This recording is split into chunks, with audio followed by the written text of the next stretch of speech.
Hi, Professor Alvarez. My name is Tyler Yansky, and this is my audience that I have here today. My sister and my dad. All right. Today I'll be talking to you about how women can become leaders. So, the information that you've given us about the discussion for this topic was what I gather from that was there are many aspects that keep women from reaching their full potential in like companies or in the workforce in general. One of those aspects is there's lots of stereotypes created around them. For example, that they have a lack of drive, they're not as motivated or driven as men are in the workforce, which kind of unmotivates them to not work as hard or just give up in all. There's also a lot of discrimination that goes on in the workforce, specifically like businesses and companies. Like in high up positions, like CEO positions or up there.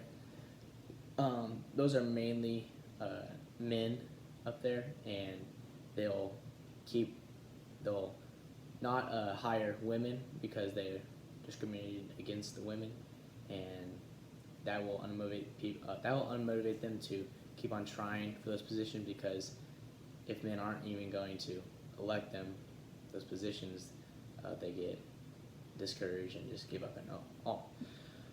Also, mainly the roles inside businesses and companies is majority men, and so the women feel displaced or the minority there, and will be kind of intimidating towards them, where they won't try as hard or get disencouraged and not want to go for their goal in that company.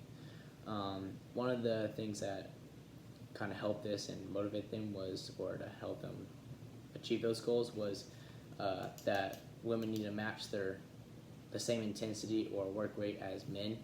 Like, don't let their outnumber them, and just be just as work just as hard as the men in the company to reach those goals.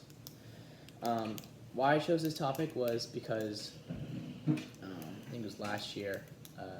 I was at school, and some classmates were talking about it with a teacher, and they were arguing back and forth about how there's unequal pay towards women and all these things.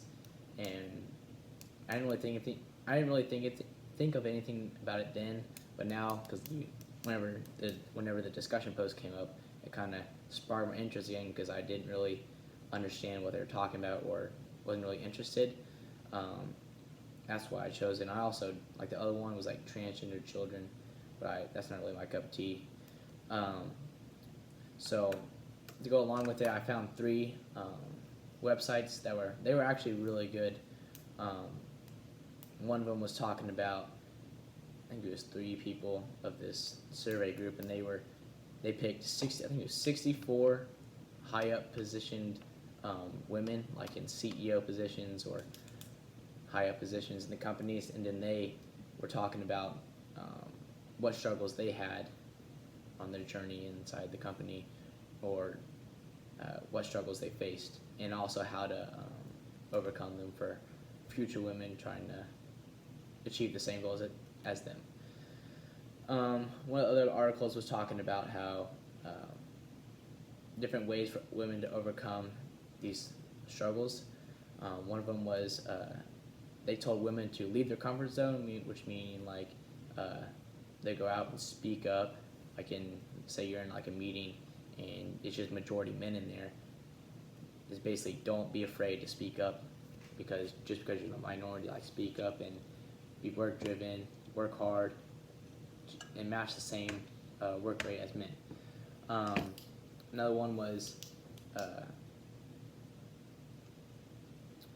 act like a leader. Like, if one woman stands up in that company, acts like a leader for all the other ones, that will motivate other women inside the company to match her same match her same drive to also be a leader. And whenever it's kind of like when you see someone else stand up, it kind of motivates everyone else to do it, So doing that will motivate other women inside the company to match her and step up as a leader and motivate everyone. Also, they said they have a lot of commitment inside the company. Like women need to have a lot of commitment, so don't slack off and don't get disencouraged. Be committed to keep on trying to drive for those goals, and work just as hard. So what I learned about this topic, it was very interesting. I enjoyed it a lot. One of the things I mainly learned that the amount of discrimination and like unequal pay and everything that goes on inside the workforce about these women, it really opened my eyes to see that that things need to be changed. And there's also a lot of stereotypes I did not know about that also disencourage a lot of women inside. And yeah, so all my audience is still here. If you're wondering, they didn't run out on me. My dad, my sister. All right. Thank you for listening. Have a great day.